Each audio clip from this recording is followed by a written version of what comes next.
Greetings and welcome back to 303. Our objective now for the hour is to introduce to you a question which will consistently come up no matter what discipline it is that we study in.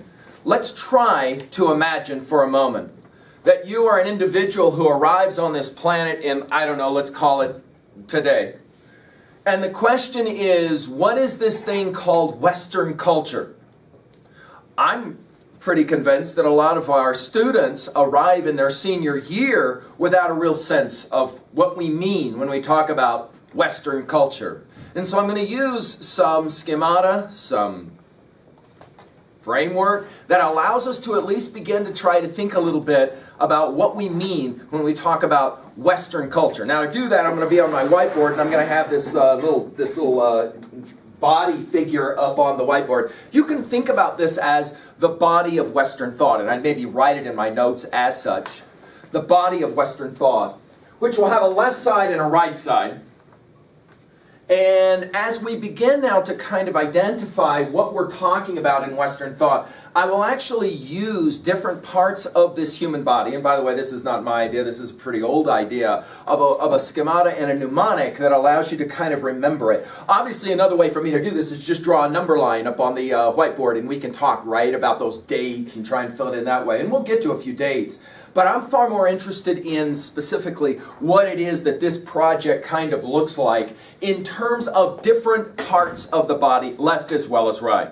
When we talk then about this body of Western thought, we're going to start with the legs, all right? And we're going to have two different legs that we'll be speaking of. The first leg will be the left leg, and here we're going to simply write classical, okay? And the second leg will be the right leg, and here we're going to talk about that leg which would be Christian, okay? And Christianity, all right? Now these two, what we will call often schools of thought, one out of Athens, of course, the classical, and the other out of Jerusalem. Okay? Now, exactly what do we mean when we start talking about these two different schools of thought? Well, when you think about Western thought, you have to understand that there's ostensibly two different derivations, okay? And they are significantly important. And we'll talk about one as being derived out of Athens. This is, of course, our Plato-Aristotle dynamic, yes? And the other will be this school of Christianity out of Jerusalem, which will, of course, predominate Western thought as well. Now, the easiest way to kind of talk about this is to talk about it in terms of stories. So let's do that really quickly. There's ostensibly two representative stories from these two different schools of thought. First of all, the school out of Athens is the story of Prometheus, okay? Now, if you know anything about this story, this is a fascinating story. The Greeks loved this story, right? Prometheus discovers fire from the gods and says, I am going to share this knowledge with humankind. And King God Zeus says, absolutely no way. To which Prometheus' response to Zeus is, yours, I'll do it anyway. Whoa! Yes! Yes, he flips off God, he uses the F word with God, and he says, I'll share fire anyway, and fire is shared. For this, Prometheus cursed, crucified on a rock, where every day a certain kind of bird, usually it's a vulture or an eagle, depending on how we translate the story, will come and eat out a body part. It's either his heart or his liver. And during the whole really painfully excruciating time, Prometheus is saying to King God Zeus, oh, please, please, please forgive me. I wish to be forgiven for what? No! The whole time, he sits there and he just screams the F word at Zeus saying, I did it. I will do it again. I do it 1,000 times over. The story of the school out of Athens. There's another story that if you go to the book called the Bible, you will find called the story of Job. Now, this is a fascinating story as well. It's a very ancient story, and when we turn to biblical studies, we will see this as one of the most ancient of stories. A story of a man who ostensibly is like a Bill Gates of our time. Incredibly wealthy. This cat has everything imaginable, and with an ancient culture, he has it all. He has the right number of children, he has the right number of goats, he has the right number of etc., etc., etc. The beginning of our story is a fascinating story. because you have an interesting dialogue where you have God speaking with some kind of really fuzzy type of character who is challenging the fact that this guy named Job is such a good guy. And he says, look, if you really want to find out what kind of good guy he is, you got to start taking his stuff away. And so this is exactly what happens. The key to the story is we are told at the very beginning of the story, this guy named Job is an amazing guy. There's nothing wrong with him. And yet, terrible stuff happens to him. First of all, he loses all of his stuff. He loses his goats. He loses all of his money. Secondly, he loses his whole family. Whoa! All of his kids get jacked. They're all dead. And Job loses all this stuff. And still, Job will say to God, I believe, I believe. The next step is to remove Job's health. And the picture of this guy is really brutal. He's got these huge sores that are all over his body. These AIDS-like sores, they're big pussy sores. And he's taken outside of the town and he sits on top of a trash dump where the picture is he's got a piece of glass and he's cutting these sores open and they're running. And dogs come and he invites them to lick on his sores because it's the grossest of pictures. During this whole time, lots of people, including Job's wife, are saying, you're an idiot, you ought to curse God and die. Job, no, I will not do that. I will continue to believe no matter what. Now, the ending of this story, some call it the Hollywood ending of the book of Job, is that in the end, he gets to have a conversation with God where basically God says, really, I was around before you, therefore shut up. And in the end of that, then Job gets all of his stuff back again. But the point here is to differentiate these two stories. You have a Promethean response to deity, and you have a Jobian response to deity. Jot down in your notes really quickly what you see as primarily the difference between the two. I mean, it's fairly self-evident on some count that one has to do with the fact that we're talking about, of course, responding in regards to a certain understanding of the human spirit. Okay? Prometheus then will be representative of the school of Athens. Job will be representative of the school of Jerusalem. And we will then begin to talk about Western thought as in many ways born from the tension that will collide, of course, right there at the torso.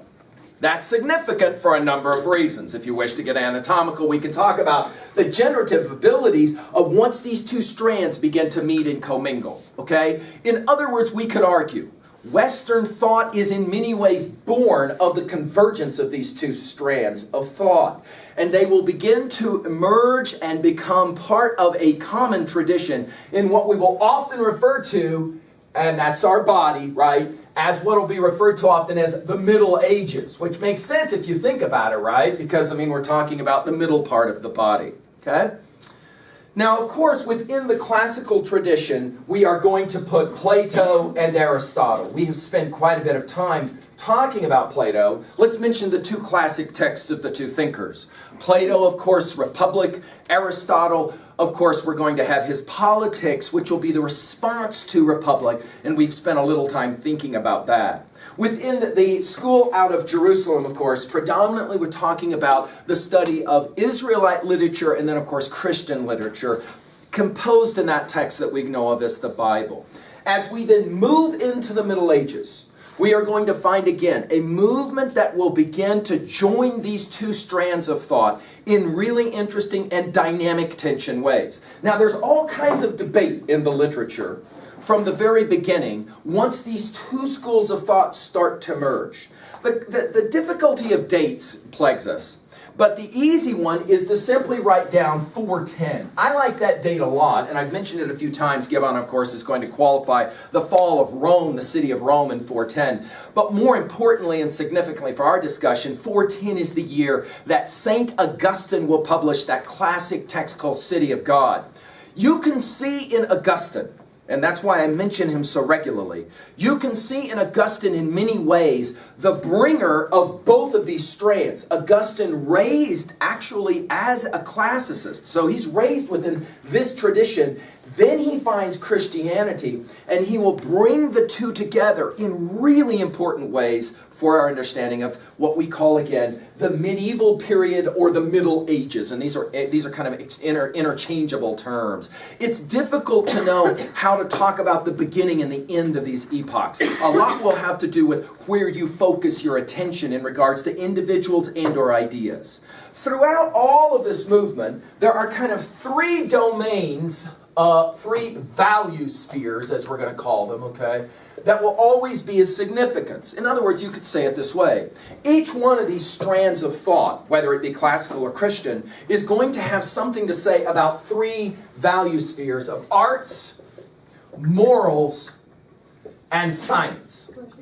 Okay? Now, from its philosophic orientation, of course, the arts would be the study of aesthetics. What is the beautiful? What is that which we consider to be beauty, right? From morals, of course, from the philosophic instantiation, this is our study of ethics, yes, right? What is proper action, behavior? And of course, in science, we're talking about epistemology and ontology, what we can know and what we understand about being itself. Now, both of these strands will have something to say about that, okay? Christianity will definitely have something to say about arts, morals, and science, as will the classical period. So when we go here to this moment of merging, and it's not a single moment. It's going to be a moment of time, right? That is to say, over time. You have different thinkers, different understandings of this. For example, the classic response by the conservative, far conservative movement of Christianity is Tertullian, the church father, who asked the question, what does Christianity owe to the Greeks and to the school of Athens? And his answer was,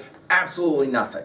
In other words, there's nothing that has to do with that. Of course, most mainstream thinkers are going to, like St. Augustine, are going to argue, no, really the truth of the matter is that there's kind of a blending or a kind of a merging together. For example, notice in Christianity the number of threes that make you start to think about Plato all of a sudden, right? The Father, Son, and Holy Spirit come to mind immediately as an easy tripartite breakdown. Notice as well that we've got a three-part breakdown. Plato's threes, those trinities, are going to be ubiquitous, right? Let's give a just classic example. In the Middle Ages, of the ways in which, for example, Plato rears his, I'm not going to say ugly, but Plato rears his head. For example, remember in Plato's theory of state, he had a three-part, do you remember this? From Republic, he has a three-part understanding of society. Well, let's look at the society of the Middle Ages and notice that, for example, at the very top, the ones with all the power for 1,000 or more years of the Dark Ages will be the clergy, the church, right? Priests and the like. Below them, you're going to have the noblemen, who are, of course, your warriors. They're the ones that protect society. If you're studying in the King Arthur tradition, they're the Kniggins, right? Then underneath, you've got everybody else, which are the common laborers. Here we go. We've got this breakdown again of, this Platonic understanding of a society. Okay? Now, this movement, if you want to think about this red line as being kind of your timeline, normally we lay it this way on the whiteboard, right? Okay? You can talk about this as 410. The question will always begin, debate will ensue, where do you kind of place then the end of the Middle Ages? And what most of the time, and I'm giving this information to you because you're going on to university where you're going to study in history classes where they'll break this down into far greater detail. So for example, they'll talk about the early Middle Ages, the late Middle Ages. They can talk about a medieval Renaissance before actually the Renaissance itself. So we can talk about different kinds of individuals within this time period that will run roughly from 410 to, let's just call it 1400 to make it an easy kind of understanding for you in regards to that 1,000 years, okay? So we're talking about 1,000 years roughly, give or take, okay? Now we got to continue by what happens next. The growth, the product out of this time period that we'll call the medieval period, and continue with our really poorly drawn body diagram up here, is on the left we're going to have the Renaissance. And on the right we're going to have the Reformation. Now both of these moments, hypercritical, right? I mean, in many ways, again, if somebody were to just drop in for the first time out of nowhere and say, tell me about this thing that you belong to called Western thought.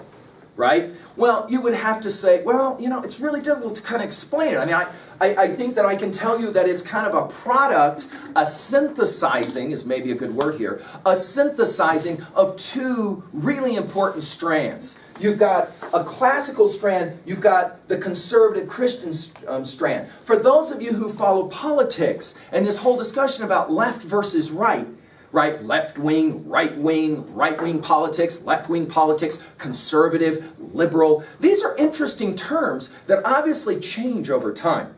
But one of the questions about these terms is, why left and right? Like, what is the, literally, what's the difference between left and right? In many ways, this model seeks to kind of understand that. In other words, left-leaning, right, is far more the classical tradition, which is constantly going to be challenging the status quo. Think about Socrates. Why do they jack him in 399? Because he starts to ask questions that too many people find to be kind of merging towards, what is he killed for? Two things. Atheism and corrupting the youth, which obviously have to go together, right? In other words, you have very dangerous ideas that go against the status quo. The classical tradition then is always going to be a tradition of challenging authority. Okay? Of course, the Christian tradition is going to be clearly a very conservative tradition. In other words, there's a certain kind of understanding of orthodoxy, and once that orthodoxy is set, there are things that we are supposed to know and believe, and in regards to these questions of arts, morals, and science, then that tradition will provide answers, right? And the tension then between these two will produce the two great moments in Western thought called the Renaissance and the Reformation. The Renaissance is, again, going to be a very classical-driven kind of movement for the most part. About everything I'm saying, by the way, we can find exceptions. Okay, let me just point that out. About every one of these observations that I'm making, there are other scholars who are going to kind of debate back and forth. Okay, I'm just giving you a schemata so that you can then kind of wrestle with it for the next several years of your own intellectual development.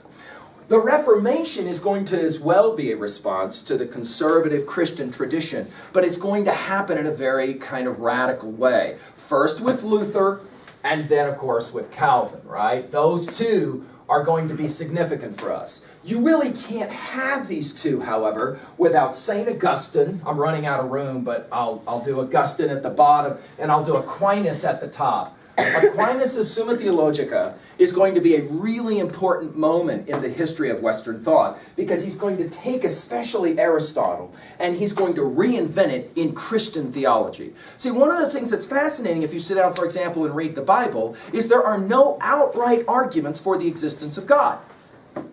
Well, now, why is that? Because the people who are reading that book believe already in God. They don't need arguments for the existence of God. However, by the 1200s, 1300s, you actually have people who are beginning to challenge the idea of a belief in God. Therefore, you have to have somebody to provide an argument for the existence of God. And the most classic is St. Thomas Aquinas. He has his 5 great proofs for the existence of God, which still today have tremendous influence, okay? And if you were raised in any kind of a religious tradition where, for example, you were taught about why you believe in God, and let me give you an argument as to why, those arguments come from Aquinas. Okay, they come from Aquinas. That's where you, without realizing it, that's where you kind of learned that, all right? So the Renaissance is going to be a certain kind of response to the medieval period that will trail back to the classical period predominantly, okay? The Reformation will also be a movement, right, in the Middle Ages, at the end of the Middle Ages. It will also be a radical movement that will come back in time to early Christian thought in the school out of Jerusalem. So, for example, one of the really important things Luther does, translates the Bible into common German. Why is that a big deal? Because for a long time, back to our little pyramid here, those priests have had total power to tell you what it is you're supposed to know. Now, all of a sudden, you can sit down and read the Bible for yourself if you're German. Boom. You have, of course, the ability to interpret for yourself these ideas. That will become a pivotal moment. And, of course, the Protestant movement, the protest movement, is a direct product of this Reformation. Initially, let's remind ourselves, Luther is Catholic and remains Catholic his whole life. Luther wants to reform the Catholic Church, as does, in many ways, arguably Chaucer does 100 years earlier. it will be, of course, others to follow it, namely Calvin, who will say the Protestant movement, the movement away from the Roman Catholic Church is necessary. And that tension will continue to kind of produce then what we will ultimately call, what we'll use here as our head is, modernity, the modern, okay? Now this becomes really, really difficult to define.